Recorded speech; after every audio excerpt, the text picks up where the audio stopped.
v-am găsit, bine v-am regăsit, dragilor din Zodia Vărsător, oriunde v-ați afla. Suntem din nou împreună la o nouă lectură, de data aceasta o lectură atemporală, adică fără limită de timp, o lectură pe care voi să o puteți urmări oricând doriți sau atunci când apare în viața voastră.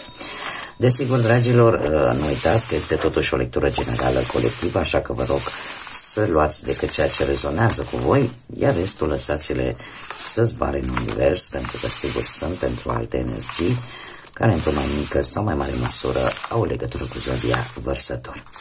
Așa că toți cei care aveți Soarele, Luna, Venus, Ascendentul în Zodia Săgetător, atunci această lectură este de asemenea și pentru voi. Și haideți să începem această lectură cu energia voastră, să vedem ce ne spun arcanele majore ale tarotului de Marseilla, care este energia, dragilor mei, din Vărsător în acest moment când urmăresc această lectură. Care este energia, dragilor mei, din Vărsător? Și avem două energii. Foarte interesant. Dragilor, sunteți destul de energici, cu multă vitalitate. Se pare că sunteți în pragul unui nou proiect, unei noi idei pe plan profesional și chiar traversați o perioadă destul de bună economic. Lucruri care au venit prin intermediul unui apel sau pur și simplu strângeți ceea ce voi ați recoltat. Ceea ce voi ați semănat, mă scuzați. Recoltați ceea ce voi ați semănat. Cu energia asta sunteți, dar este o recoltă bogată, o recoltă bună. Haideți să vedem ce ne spune și tarotul Rider-Waite. Ce vine pentru dragii mei din Vărsător în următoarea perioadă de când urmăresc această lectură. Energia este una foarte bună, chiar foarte bună. Nu știu, poate ceva renaște. Poate în sfârșit aveți și voi o comunicare reală, adevărată. Poate că ați reușit, nu știu, să închideți o anumită vină pe care poate ați simțit-o până acum, sau acel proces de vinovăție care v-a măcinat, poate. Lucrurile cumva s-au schimbat. Roata s-a întors. Haideți să vedem ce ne spune și acest tarot.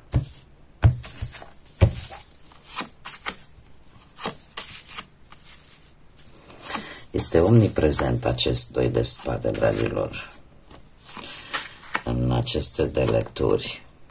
Asta să vedem un pic mai așa. Bun. Cum sunteți voi acum? Voi acum sunteți în situația în care trebuie să decideți ceva. După cum bine vedem, este și importantă. Decizia asta este foarte importantă chiar.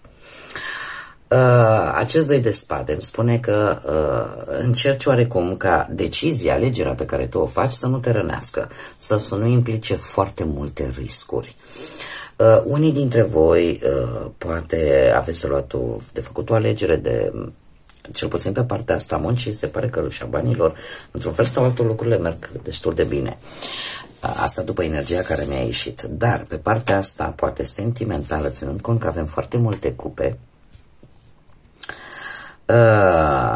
nu avem foarte multe cupe, dacă stau bine să mă gândesc, atâta doar că energia acestui arcan major duce către sentimente, și atunci automat avem cam la egalitate gânduri relaționate foarte mult cu partea asta sentimentală a vieții.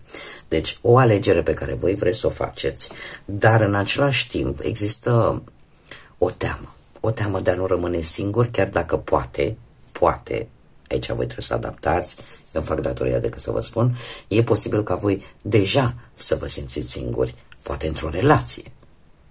Iar teama asta de a nu fi singur deja e cu duș întors. Pentru că poți fi singur într-o relație, fiind respectiva relație și tu să te simți singur. Da, există și această posibilitate, chiar dacă este greu de crezut. Și această decizie pe care voi trebuie să o luați, nu știu, încercați oarecum să o luați cât mai rațional, parcă negați ceea ce simțiți. Sau încercați cel puțin să negați ceea ce simțiți. Pentru că ori ați văzut ceva care nu v-a plăcut, ori ați trăit ceva neplăcut și nu vă simțiți în stare să înfruntați acest lucru, sau pur și simplu încercați să vă protejați prin alegerea pe care voi o faceți. Ce nu puteți voi vedea sau ce nu considerați oarecum că nu este important pentru voi, este singura carte de acțiune de aici, un 2 de bâte, că poate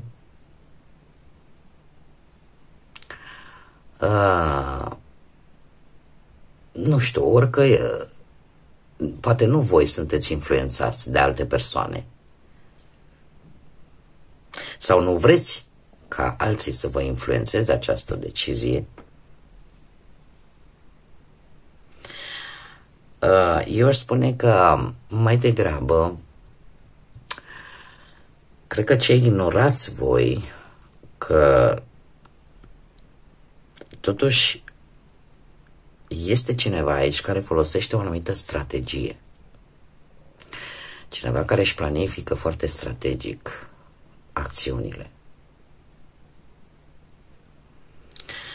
Și de asemenea există cineva care, independent de ce consecințe pot avea loc, este dispus să riște. Lucru care nu putem spune neapărat despre voi. Faptul că voi nu dați importanță totuși la această atitudine îmi arată că nu sunteți chiar așa dispuși să riscați prea mult. Adică să vă păstrați cumva în marja aia de siguranță. În schimb, ce este important pentru voi?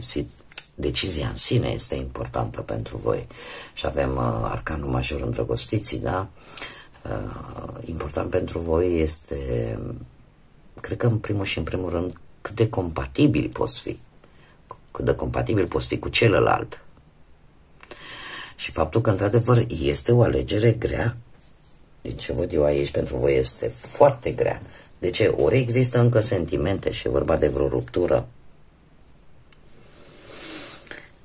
Pentru că avem și acest 3 de spade care ne vorbește totuși de ce ar trebui să știi, că aici există suferință care poate să fie tocmai de aici.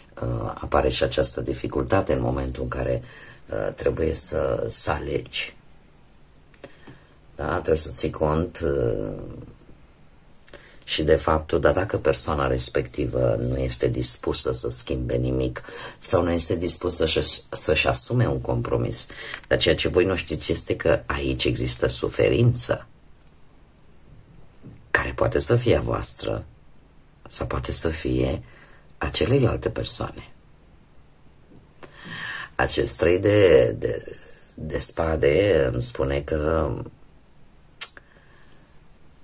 se simte cineva refuzat, se simte cineva, suferă mult în acest moment și într-adevăr are și îndoieli foarte mari și are impresia că poate că îl urâți sau o urâți. Deci este o energie aici de care asta îmi spun cărțile. Ce trebuie să știi este că într-adevăr există cineva care suferă aici. Acum, eu sunt sigură că voi, dacă ar fi vorba de voi, voi deja ști lucrul ăsta. Dar posibil ca această carte să îmi arate îndoiala care aduce această indecizie și această greutate în momentul în care trebuie să faceți o alegere, îndoiala că nu știi, domne, da, este dispusă să facă același compromis la fel ca și mine, dar oare suferă? Mie aici mi-apare că da. Că ceea ce trebuie să știți e într-adevăr că există o suferință. există într-adevăr o suferință. Și de ce anume trebuie să țineți voi cont? Foarte interesant. Un 10 de cupe. Trebuie să țineți oarecum cont de anumite lucruri legate de familie, de copii.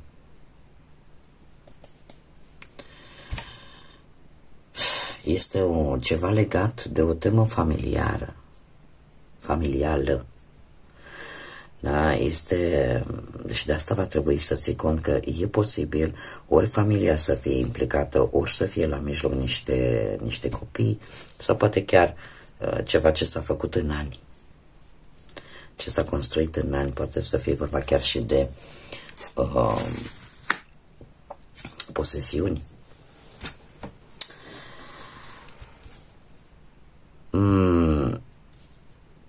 Ca și surpriză avem spânzuratul. Foarte interesant.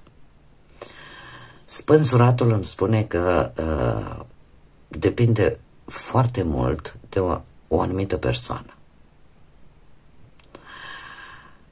Depinde foarte mult de o anumită persoană și de faptul că ai vrea să faci multe lucruri. Dar ori situația actuală nu-ți permite, ori pur și simplu sunt anumite lucruri care oarecum te împiedică să faci mai mult decât ai vrea să faci. Asta ar fi așa ca și o concluzie. Sfatul, în schimb, este acela că ar trebui să privești toată această situație pentru a ieși din această stare de confuzie și de indecizie. Ar trebui să o privești dintr-un alt unghi, dintr-o altă perspectivă. În ce sens?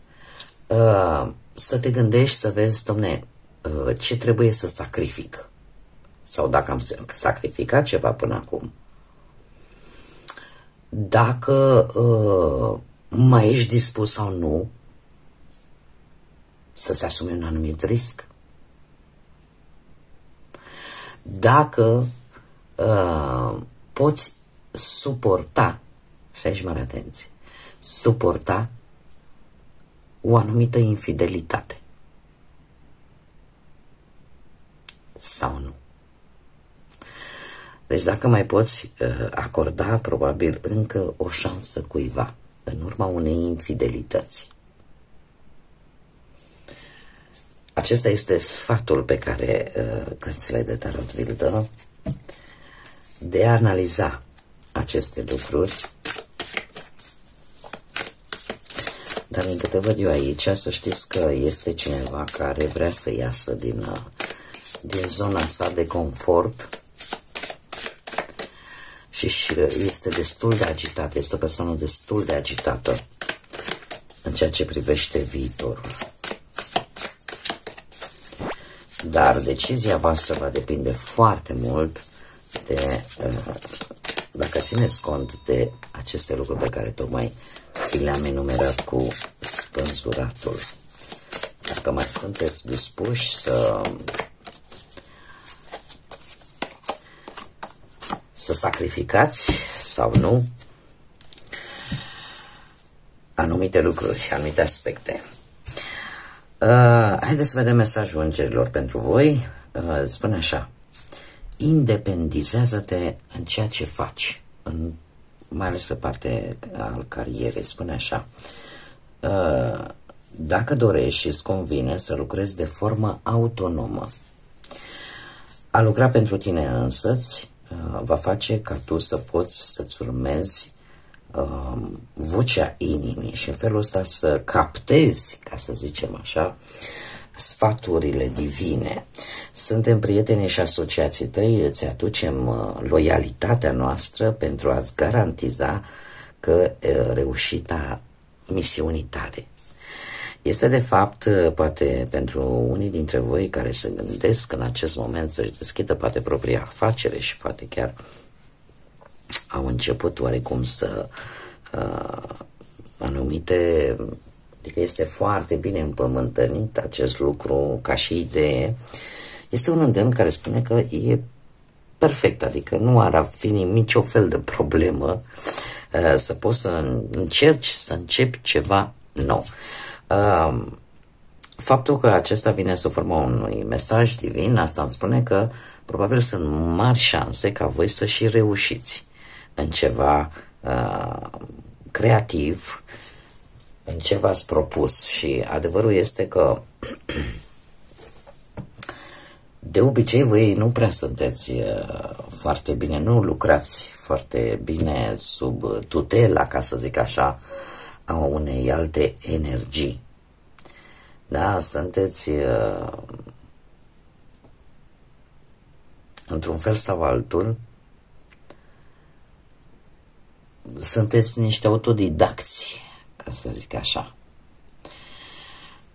care faceți lucrurile în maniera și în felul vostru. Și foarte revoluționare. Acum trebuie să recunoaștem că sunt multe invenții care au apărut și care au dus la creșterea tehnologiei în lume de-a lungul timpului, au provenit din această zodie, pentru că le place să lucreze singur, pentru că le place să... și vedem lucrul ăsta și din energiile principale în care, într-adevăr, sunteți pe noi proiecte, pe noi idei vis-a-vis de muncă. Așa că adică e un, cum să spun eu, un feedback bun în ceea ce privește partea asta a muncii. Bun, dragilor, cam atât am avut pentru voi. Eu vă mulțumesc pentru prezență, desigur mulțumesc tuturor pentru sprijin, pentru like-uri, comentarii, distribuiri și faptului că v-ați abonat, iar pe toți cei care încă nu v-ați abonat, dacă îndepliniți cei 3 de dacă v-ați regăsit, dacă v-a plăcut și dacă vreți să revedeți, atunci, dragilor, puteți să vă abonați, este gratuit și în felul acesta ne putem vedea la fiecare lectură, dar nu înainte de a activa și clopoțelul. Clopoțelul care vă trimite notificări atunci când eu public lecturi noi.